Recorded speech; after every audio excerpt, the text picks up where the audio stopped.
ماں کی عظمت اور شان۔ قرآن مجید فرقان حمید نے ماں باپ کے کیا حقوق بیان فرمائے ہیں اور والدین کے کیا احسانات ذکر فرمائے ہیں، خصوصاً ماں کی اہمیت اللہ کی بارگاہ میں کیا ہے۔ ماں کائنات کی وہ عظیم ہستی ہے کہ جو خود تو دھوپ و تپش برداشت کر لیتی ہے لیکن اپنے بچوں کے لیے ایک سائبہ بنی رہتی ہے۔ ماں کائنات کی وہ عظیم ہستی ہے کہ خود تو بھوک برداشت کر لیتی ہے لیکن اپنے بچوں کو بھوکا رہنا وہ برداشت نہیں کر سکتی۔ ماں وہ عظیم ہستی ہے کہ جو خود تو سردی کی راتوں میں گیلے بستر پر سو جاتی ہے لیکن اپنے بچے کے لیے وہ نرم اور گداز بستر کا اہتمام ضرور کرتی ہے۔ ماں کائنات کی وہ عظیم ہستی ہے کہ جنہوں نے انبیاء کرام کو جنم دیا، جنہوں نے اولیاء کرام کو جنم دیا، جنہوں نے اللہ کے ولی پیدا کیے۔ ماں وہ عظیم ہستی ہے کہ اگر ماں فاطمہ الزہرا ہو تو پھر بیٹے حسن حسین بنتے ہیں، ماں ام الخیر ہو تو بیٹے غوث اعظم بنتے ہیں، ماں فرید الدین کی ہو تو پھر بیٹا خواجہ فرید الدین رحمۃ اللہ تعالی علیہ بنتا ہے۔ یہ سب کردار ماں کا ہے اور ماں کے احسانات اولاد پر اتنے ہیں، ماں کے حقوق اولاد پر اتنے ہیں کہ اگر ساری زندگی انسان ماں کی خدمت کرتا رہے تو ساری زندگی ماں کے اس ایک احسان کا بدلہ نہیں چکا سکتا جو احسان اس نے ہمارے پیدا ہوتے وقت، ہمارے جنم کے وقت جو تکلیف اور آزمائش کو اٹھایا تھا۔ اللہ رب العالمین نے قرآن مجید فرقان حمید میں ماں باپ کے حقوق کو ذکر کرتے ہوئے سورہ بنی اسرائیل کے اندر ارشاد فرمایا وَقَضَىٰ رَبُّكَ أَلَّا تَعْبُدُوا إِلَّا إِيَّاهُ وَبِالْوَالِدَيْنِ إِحْسَانًا۔ ارشاد فرمایا کہ اللہ رب العالمین نے فیصلہ کر دیا ہے کہ اللہ کے سوا کسی اور کی عبادت نہیں کرنی، اللہ کے سوا کسی اور کو سجدہ نہیں کرنا۔ اللہ نے یہ فیصلہ فرما دیا ہے۔ اپنی وحدانیت کے بعد رب العالمین نے جو دوسرا حکم اور دوسرا فیصلہ فرمایا وہ ہے وَبِالْوَالِدَيْنِ إِحْسَانًا، والدین کے ساتھ حسن سلوک کرنا ہے، والدین کے ساتھ حسن سلوک کرنا ہے، والدین کے ساتھ اچھا برتاؤ کرنا ہے۔ اور ارشاد فرمایا اما یبلغن عندک الکبر احدہما او کلاہما فلا تقل لہما اف، جب یہ دونوں بڑھاپے کی عمر کو پہنچ جائیں یا ان میں سے کوئی ایک بڑھاپے کی عمر کو پہنچ جائے تو فرمایا ذرا خیال کرنا ان کے سامنے اف بھی نہیں کہنا ہے۔ اس اف سے مراد یہ ہے ماں باپ کے سامنے اونچی آواز سے بات بھی نہیں کرنی ہے، ماں باپ کے سامنے چلا چلا کر گفتگو نہیں کرنی ہے، ماں باپ کے سامنے اکڑ کے بات نہیں کرنی ہے، ماں باپ کے سامنے سینہ تان کے بات نہیں کرنی ہے۔ فلا تقل لہما اف، ماں باپ کو اف نہیں کہنا، ولا تنہرہما، اور دوسرا حکم ارشاد فرمایا ماں باپ کو جھڑکنا نہیں ہے، ماں باپ کو جھڑکنا نہیں ہے۔ ولا تقل لہما قولا کریما، جب بھی ماں باپ سے بات کرنی ہو تو پیار سے بات کرنی ہے، قول کریم کے ساتھ بات کرنی ہے، نرمی کے ساتھ گفتگو کرنی ہے، نرم انداز میں ماں باپ کے ساتھ جناب آپ نے بات کرنی ہے۔ کتنا حسین لہجہ ہے رب العالمین کا، کتنے خوبصورت حقوق اللہ رب العالمین نے ذکر فرمائے اور بیان فرمائے ہیں۔ آخر کیوں نہ ہو ان ماں باپ نے جنہوں نے مشقتیں جھیلی ہیں، تکلیف جھیلی ہے، آزمائشیں ہمارے لیے اٹھائی ہیں، جناب وہ دھوپ اور گرمی اور سردی میں تمام تر مشکلات انہوں نے ہماری آسانی کے لیے اٹھائی ہیں۔ آخر کیوں نہ ہو وہ ماں باپ بغیر حقوق کے ایسے چلے جائیں؟ نہیں نہیں، رب العالمین کی ذات کو یہ گوارا نہ ہوا، بلکہ والدین کے حقوق کا درجہ اپنی عبادت کے ساتھ رکھا ہے۔ اللہ کی عبادت کرنی ہے، اللہ کے سوا کسی اور کی عبادت نہیں کرنی۔ وَبِالْوَالِدَيْنِ إِحْسَانًا، دوسرا حکم فرمایا کہ والدین کے ساتھ حسن سلوک کرنا ہے۔ تو اللہ رب العالمین کی عبادت کے بعد اب دوسرا حکم والدین سے حسن سلوک کا ہے، تو یہاں سے سمجھ جانا چاہیے کہ یہ حکم کتنی اہمیت کا حامل ہے، کتنی عظمت والا حکم ہے۔ اللہ رب العالمین کو یہ دونوں ذاتیں، دونوں شخصیات کتنی پسند ہے کہ اپنی عبادت کے ساتھ جو دوسرا حق بیان فرمایا ہے، دوسرا فرض بیان فرمایا ہے، وہ والدین کے ساتھ حسن سلوک کرنے کا فرض بیان فرمایا ہے۔ اور فرمایا وَخْفِضْ لَهُمَا جَنَاحَ الذُّلِّ، تم نے کرنا یہ ہے کہ ماں باپ کے سامنے اپنے بازو، رحمت کے بازو بچھا دینے ہیں، رحمت کے بازو بچھا دینے۔ رحمت کے بازو بچھانے کا کیا مطلب ہے؟ والدین کی کسی بات کو ٹالنا نہیں ہے، والدین کی کسی حکم کی خلاف ورزی نہیں کرنی ہے، والدین کی کسی بات کی مخالفت نہیں کرنی ہے۔ واخفض لہما جناح الذل من الرحمۃ، رحمت والے بازو اپنے والدین کے سامنے بچھا کے رکھنے ہیں۔ اور پھر ایک اور کام بھی رب العالمین نے ذمہ لگایا ہے، فرمایا وقل رب ارحمہما کما ربیانی صغیرا، فرمایا اے محبوب آپ ان کو فرما دے تم بھی اپنے والدین کے ساتھ اسی طرح مہربانی سے پیش آؤ جس طرح تمہارے بچپنے میں تمہارے ماں باپ مہربانی سے پیش آتے تھے، تمہارے ماں باپ جس طرح تمہارے ساتھ نرمی سے پیش آتے تھے اب تم پر لازم ہے، اب ان کا وہ وقت آ گیا کہ جو وقت تمہارے بچپنے کا تھا اب والدین اس سٹیج پر پہنچ چکے ہیں، اب بات بھی بار بار کرنی پڑتی ہے، بات کو سمجھانا بھی اب پڑتا ہے، اب بڑھاپا آ گیا، ہڈیاں کمزور ہو گئی ہیں، جسم توانا ہو گیا ہے، اب بھوک کی شدت بھی محسوس ہوتی ہے، طبیعت پر ملال بھی محسوس ہوتا ہے۔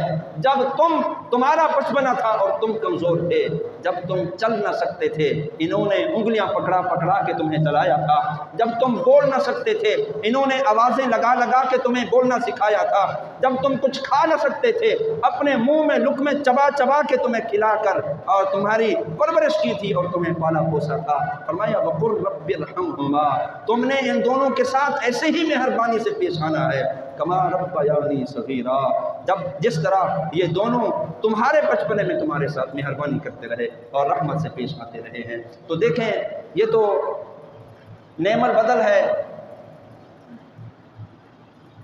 اور یہ دنیا مکافات عمل ہے، انسان جس کے ساتھ جو کرے گا اس کے ساتھ وہی ہوگا۔ اگر ہم کسی کے ساتھ ہم جوانی میں ہم اپنی طاقت کے بل بوتے پر ہم اپنی پاور کے بل بوتے پر اگر کسی پر مہربان ہوں گے تو اگر کہیں ہمارے اوپر مشکل وقت آ گیا تو اللہ رب العالمین ہمارے اوپر کوئی کسی کو مہربان فرما دے گا۔ اگر ہم کسی کے لیے آسانی کا سبب بن رہے ہیں رب العالمین ہمارے مشکل کے وقت کسی اور کو ہماری آسانی کا سبب بنا دے گا، ہمارے لیے آسانی کا ذریعہ بنا دے گا۔ رسول کریم صلی اللہ علیہ وسلم نے ارشاد فرمایا وہ ہم میں سے نہیں ہے کہ جو چھوٹوں پہ شفقت نہیں کرتا اور بڑوں کا احترام نہیں کرتا ہے، جو بڑوں کا ادب نہیں کرتا، حضور نے فرمایا وہ ہم میں سے نہیں ہے۔ یہ کیوں کہا؟ اس لیے کہ یہ بڑے جب چھوٹے تھے تو انہوں نے بڑوں پر شفقت کی، انہوں نے بڑوں کا ادب کیا اور احترام کیا ہے۔ رب العالمین نے حکم ارشاد فرمایا، محبوب کریم صلی اللہ علیہ وسلم نے قانون لاگو فرما دیا ہے، اپنے سے بڑے کا ادب کرنا ہے، اپنے سے بڑے کا احترام کرنا ہے، اپنے سے چھوٹے پر شفقت سے پیش آنا ہے، مہربانی سے پیش آنا ہے۔ اگر تمہارا یہ مزاج رہا تو سن لو، پھر جب تمہارے اوپر وقت آیا تو تمہارے چھوٹے تمہارا احترام کریں گے، تم سے چھوٹے پھر تمہارے ساتھ شفقت اور مہربانی کے ساتھ پیش آئیں گے۔ سب سے زیادہ کائنات میں حسن سلوک کا مستحق کون ہے؟ سب سے زیادہ کس کے ساتھ حسن سلوک کیا جائے؟ صحابی رسول ہیں، رسول کریم صلی اللہ علیہ وسلم کی بارگاہ میں سوال کرتے ہیں، یا رسول اللہ صلی اللہ علیہ وسلم میں سب سے پہلے کس کے ساتھ حسن سلوک کروں؟ حضور نے ارشاد فرمایا اپنی ماں کے ساتھ حسن سلوک کرو۔ صحابی رسول نے پھر عرض کی، یا رسول اللہ پھر کس کے ساتھ؟ حضور نے ارشاد فرمایا اپنی ماں کے ساتھ۔ تیسری بار عرض کی، حضور پھر کس کے ساتھ؟ حضور نے ارشاد فرمایا اپنی ماں کے ساتھ۔ جب چوتھی بار صحابی رسول نے پوچھا پھر کس کے بعد؟ حضور اکرم صلی اللہ علیہ وسلم نے ارشاد فرمایا اب اپنے باپ کے ساتھ حسن سلوک کرنا ہے۔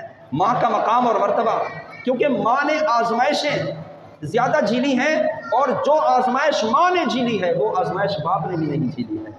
رب العالمین کی بارگاہ میں تو ہر نعمت کی قدر ہے، ہر نیکی کا مقام ہے، ہر اچھے کام کی جناب اچھی جزا اور رب العالمین اس پر بہتر انعام عطا فرماتا ہے۔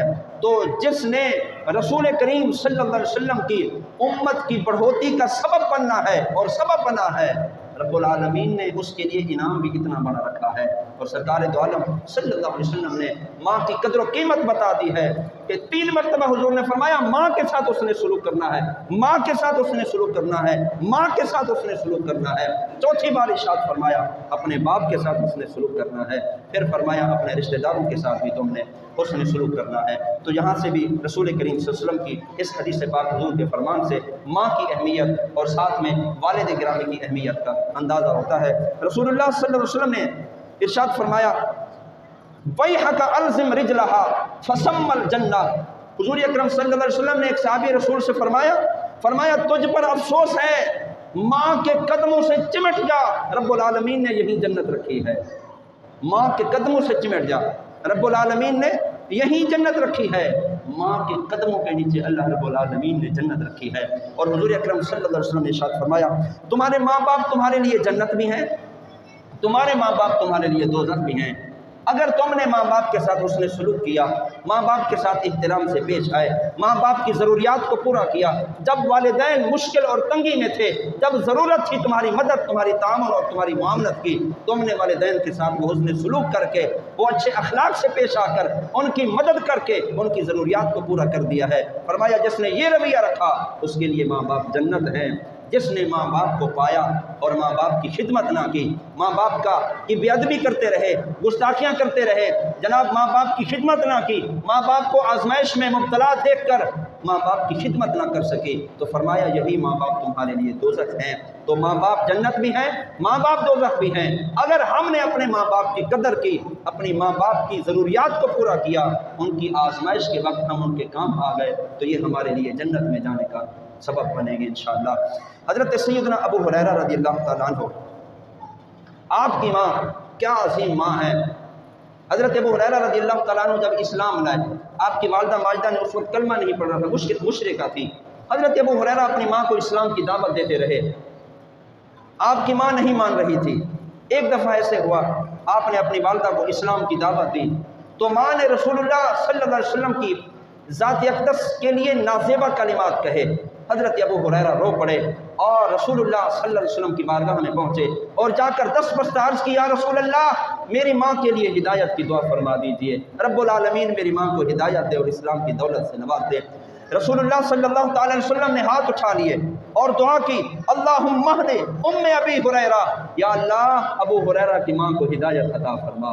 حضرت ابو ہریرہ رضی اللہ تعالیٰ عنہ بارگاہ مصطفیٰ میں ہیں، حضور نے ہاتھ اٹھا کر دعا کی، حضرت ابو ہریرہ وہیں سے بھاگے، دوڑے اپنے گھر کی طرف، اس غرض سے کہ جا کر دیکھوں کہ میں گھر جلدی پہنچتا ہوں یا حضور کی دعا جلدی پہنچتی ہے۔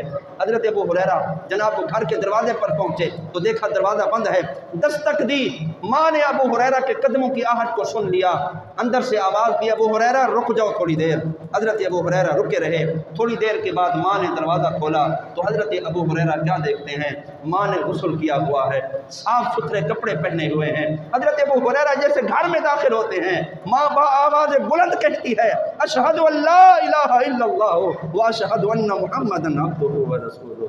حضرت ابو ہریرہ رضی اللہ تعالیٰ عنہ، آپ کی والدہ ماجدہ نے کلمہ پڑھا، مشرف و اسلام ہوئی، خوشی سے پھولے نہیں سما رہے تھے ابو ہریرہ، بھاگ کے گئے بارگاہ مصطفیٰ میں، جا کر عرض کی، یا رسول اللہ آپ کا شکریہ، رب العالمین نے آپ کی دعا کو قبول فرمایا، میں پہنچا تو میری تو والدہ ماجدہ کلمہ پڑھنے لگی، مشرف و اسلام ہو گئی ہیں۔ رسول کریم صلی اللہ علیہ وسلم نے اللہ تعالیٰ کی حمد کے کلمات کہے اور حضرت ابو ہریرہ رضی اللہ تعالیٰ عنہ عرض کرنے لگے، یا رسول اللہ ایک اور درخواست ہے، ایک اور دعا کی گزارش ہے، کہو ابو ہریرہ کیا کہتے ہو؟ حضرت ابو ہریرہ رضی اللہ تعالیٰ عنہ آپ عرض کرتے ہیں، یا رسول اللہ میں اپنی ماں سے بڑی محبت کرتا ہوں، میں نے حالت کفر میں بھی ماں کا بڑا احترام کیا اور میں ان کی بڑی خدمت کرتا رہا، اب تو دائرہ اسلام میں آ گئی ہیں، اب تو مجھ پر قرآن کے احکامات بھی لاگو ہو گئے ہیں، اب تو میں مزید اپنے ماں کی خدمت کروں گا، لیکن یا رسول اللہ میں یہ چاہتا ہوں کہ جس طرح میں اپنی ماں سے محبت کرتا ہوں، یا رسول اللہ آپ کی پوری امت مجھ سے بھی محبت کرے، میری ماں سے بھی محبت کرے، یا رسول اللہ آپ دعا کے لیے ہاتھ اٹھائیے۔ تو امام الانبیاء صلی اللہ علیہ وسلم نے پھر ہاتھ اٹھائے اور رب العالمین کی بارگاہ میں عرض کی، التجا کی، یا اللہ ابو ہریرہ سے تو محبت فرما، اس کی ماں سے تو محبت فرما، اور تیری ساری مخلوق ابو ہریرہ سے بھی اور اس کی ماں سے بھی محبت کرتی رہے۔ تو حضرت ابو ہریرہ رضی اللہ تعالیٰ عنہ آپ فرماتے ہیں، رسول اللہ صلی اللہ علیہ وسلم نے میری ماں کے لیے دعا کی کہ امت کا ہر فرد میری ماں سے محبت کرے اور مجھ سے محبت کرے۔ حضرت ابو ہریرہ رضی اللہ تعالیٰ عنہ فرماتے ہیں، پھر میں نے زمانے میں دیکھا رسول اللہ صلی اللہ علیہ وسلم کے بعد کے لوگ بھی جو مجھ سے ملے ہیں، وہ مجھ سے بھی محبت کرتے تھے، میری ماں سے بھی محبت کرتے تھے، وہ مجھے بھی دعاؤں سے نوازتے اور میری ماں کو بھی دعاؤں سے نوازا کرتے تھے۔ اور حضرت ابو ہریرہ رضی اللہ تعالیٰ عنہ یہ وہ صحابی رسول ہیں کہ جنہوں نے سب سے زیادہ احادیث مبارکہ حضور اکرم صلی اللہ علیہ وسلم سے روایت کی ہیں۔ تو حضرت ابو ہریرہ رضی اللہ تعالیٰ عنہ کی جو بھی حدیث پاک نظر سے گزرتی ہے، جو بھی حدیث پاک سنتے ہیں، جس حدیث پاک کو پڑھتے ہیں، یقیناً ذکر خیر محبت سے کیا جاتا ہے۔ تو جو بچہ اتنا عظمت والا ہو، پھر اس کی ماں کتنی عظمت اور مقام والی ہوگی۔ تو حضرت ابو ہریرہ رضی اللہ تعالیٰ عنہ کی محبت، حضرت ابو ہریرہ کی والدہ ماجدہ کی محبت اللہ رب العالمین نے ہر فرد کے دل میں رکھ دی ہے۔ تو یہ ہے مقام والدین، اور یہ ہے ادب والدہ، اور یہ ہے خدمت والدہ کا صلہ۔ حضرت سعید بن مسیب رضی اللہ تعالیٰ عنہ آپ فرماتے ہیں، فرمایا میں نے حضرت ابو ہریرہ کو دیکھا ہے، فرمایا جب تک ان کی والدہ زندہ رہی حضرت ابو ہریرہ اپنی ماں کی خدمت میں لگے رہے، یہاں تک کہ حضرت ابو ہریرہ نے جب تک ماں زندہ رہی آپ حج کے لیے بھی نہیں گئے۔ اتنا ماں کو اہمیت دی، اتنا ماں کی خدمت کرتے رہے، اتنا ماں کی ضروریات کے لیے لگے رہے، اتنا بھی فرصت نہ لے سکے اور نہ مل سکے کہ وہ حج کرنے کے لیے چلے گئے۔ حضرت ابو ہریرہ رضی اللہ تعالیٰ عنہ آپ کی والدہ ماجدہ کا انتقال ہوا، حضرت ابو ہریرہ پھر جناب حج کرنے کے لیے چلے گئے۔ تو یہ ہیں وہ پاک باز لوگ کہ جو والدین کی اتنی قدر، اتنی اہمیت والدین کو دیتے کہ جناب حج جیسا فریضہ بھی انہوں نے چھوڑ دیا صرف اس لیے کہ میں ماں کی خدمت کر رہا ہوں۔ سبحان اللہ۔ حضرت سیدنا امام زین العابدین رضی اللہ تعالیٰ عنہ، یہ حضرت امام حسین رضی اللہ تعالیٰ عنہ آپ کے بیٹے ہیں اور حضرت علی المرتضیٰ کے ہوتے ہیں۔ حضرت امام زین العابدین رضی اللہ تعالیٰ عنہ اپنی والدہ ماجدہ سے بڑی محبت کرتے، اور آپ کی خدمات تو بے مثال خدمات ہیں، کیونکہ وہ گھرانہ ہی اعلیٰ گھرانہ ہے، وہ اہل بیت اطہار کے وہ چمکتے ستارے، جہاں سے شریعت بھی ملی، جہاں سے دین بھی ملا، جہاں سے ادب بھی ملا، جہاں سے محبت بھی ملی، جہاں سے شفقت بھی ملی ہے، جہاں سے ایثار و قربانی کا جذبہ بھی ملا ہے، جن کی والدہ ماجدہ حضرت سیدہ طیبہ طاہرہ حضرت فاطمہ الزہرا سلام اللہ علیہا خود کچھ نہ کھاتی، کوئی فقیر سائل دروازے پر آ جاتا تو پکا ہوا کھانا بھی آپ انہیں دے دیا کرتی، اور 3 دن یہ سلسلہ رہا تو رب العالمین نے آیت مبارکہ نازل فرما دی، وَيُطْعِمُونَ الطَّعَامَ عَلَىٰ حُبِّهِ مِسْكِینًا وَيَتِیمًا وَأَسِیرًا، جن کی اثار و قربانی کی گواہیاں قرآن دیتا رہا۔ تو اندازہ کریں وہ گھرانہ کتنا عالی شان گھرانہ ہے۔ حضرت سیدنا امام زین العابدین رضی اللہ تعالیٰ عنہ آپ کے بارے میں آتا ہے، آپ اپنی ماں سے کی اتنی خدمت اور اتنا احترام کرتے، جب آپ کھانا کھانے بیٹھتے تھے جس برتن میں آپ کی والدہ ماجدہ کھانا کھاتی تھیں، حضرت امام زین العابدین اس برتن سے کھانا نہیں کھاتے تھے۔ کسی نے پوچھا کہ آپ تو عالی شان گھرانے کے ہو، مل بیٹھ کے کھانا تو بڑی برکت والا ہوتا ہے، آپ سب کے ساتھ کھاتے ہو، اپنی ماں کے ساتھ بیٹھ کے کھانا کیوں نہیں کھاتے؟ حضرت امام زین العابدین نے جو جواب دیا، دل کی تختی پہ لکھنے والا جواب ہے۔ آپ نے فرمایا میں اس بات سے ڈرتا ہوں کہ جہاں میں لقمہ لگاؤں گا کہیں ایسا نہ ہو کہ میری والدہ نے پہلے سوچ رکھا ہو کہ یہاں سے میں نے لقمہ لگانا ہے، اور وہاں میں لقمہ لگاؤں اور پھر میری ماں وہاں لقمہ لگانے سے رہ جائے۔ فرمایا اس ڈر سے میں ماں کے ساتھ کھانا نہیں کھاتا ہوں، اور وجہ یہ ہے، فرمایا سنو لوگو، یہی والدین ہی تو تھے جب ہمیں پہلے کھلاتے تھے، جو بچ جاتا خود کھاتے، نہ بچتا نہ کھاتے، جو ہمارا پہلے لحاظ کرتے۔ اب ہم اس اسٹیج پہ پہنچے ہیں، ہمیں چاہیے کہ ہم ماں باپ کا پہلے لحاظ اور پہلے خیال کریں۔ کیا عالی شان گھرانہ ہے جناب، کیا عالی شان تربیت ہے، کیا مقام اور مرتبہ ہے ان نفوس قدسیہ کا کہ جو اتنی بھی احتیاط کرتے ہیں کہ جناب اپنی ماں کے ساتھ کھانا اس لیے نہیں کھاتے کہ کہیں ماں کی خواہش ہو اور پھر وہاں سے میں کھانا کھا لوں۔ یہ تو تھی جناب ماں باپ کے، ماں کے احترام پر اور ماں کی عظمت پر حدیث مبارکہ۔ لیکن رسول اللہ صلی اللہ علیہ وسلم نے ارشاد فرمایا قیامت کا دن ہوگا، 3 قسم کے لوگ ہوں گے، اللہ رب العالمین ان کی طرف نظر رحمت نہیں فرمائے گا۔ ایک تو وہ بدبخت ہے کہ جو ماں باپ کا نافرمان رہا، زندگی میں ماں باپ کی نافرمانی کرتا رہا، قیامت کا دن ہوگا رب العالمین رحمت کی نظر اس پہ نہیں فرمائے گا۔ دوسرا فرمایا جو زندگی میں شراب خوری کرتا تھا، شراب کا عادی، شراب پیتا تھا، شرابی تھا، اللہ اس کی طرف بھی نظر رحمت نہیں فرمائے گا۔ اور تیسرا فرمایا وہ کسی کے ساتھ بھلائی کرتا تھا تو احسان جتلاتا تھا، احسان جتلانے والے پر بھی اللہ تعالیٰ رحمت کی نظر نہیں فرمائے گا۔ تو میرے دوستو، میرے بھائیوں، والدین کا احترام کرنا، والدین کی فرما برداری کرنا یہ قرآنی حکم بھی ہے، رسول کریم صلی اللہ علیہ وسلم کی مبارک تربیت بھی ہے، اور یہ دین کے صحیح اصولوں میں سے اصول و قوانین بھی ہیں۔ اگر ہم ان طریقوں پر چلیں گے اللہ بھی راضی، اللہ کے محبوب بھی راضی ہوں گے۔ ماں کی دعا کتنا اثر رکھتی ہے، ماں کی دعا کتنا اثر رکھتی ہے، جنہیں ماں کی دعائیں لگی ہیں انہیں پتہ ہوگا ماں کی دعا کتنا اثر رکھتی ہے۔ اگر ماں اچھائی کے لیے دعا کر دے تو وہ بھی جناب ایسا اثر رکھتی ہیں کہ وہ پہاڑ جیسی نعمتیں اللہ رب العالمین عطا فرما دے، اور اگر بد دعا ماں دے دے تو رب العالمین تب تک موت نہیں دیتا جب تک وہ منظر اپنی آنکھوں سے کے سامنے نہ دیکھے۔ حضرت ابو ہریرہ رضی اللہ تعالیٰ عنہ حدیث پاک کے راوی ہیں، بنی اسرائیل میں ایک شخص تھا جریج نامی، جریج اس کا نام ہے، بڑا عبادت گزار ہے۔ حدیث پاک میں آتا ہے ایک نوکیلی چھت والا کمرہ تھا، اس کے اندر وہ جریج دن رات اللہ کی عبادت میں مصروف رہتا۔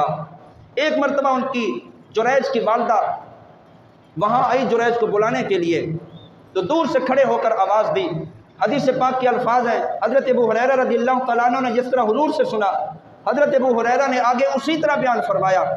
حضور صلی اللہ علیہ وسلم نے ہمیں یوں بتایا ہے اس کی والدہ کا انداز کیا تھا اپنے بیٹے کو بلانے کے لیے۔ فرمایا ابرو کے اوپر ہاتھ رکھا ہوا تھا، اپنی سر کو اٹھایا ہوا تھا اور سر اٹھا کر آواز لگا رہی تھی، یا جریج انا امی کا، یا جریج انا امی کا فکلمنی، اے جریج میں تیری ماں ہوں، مجھ سے بات کر، مجھ سے کلام کر۔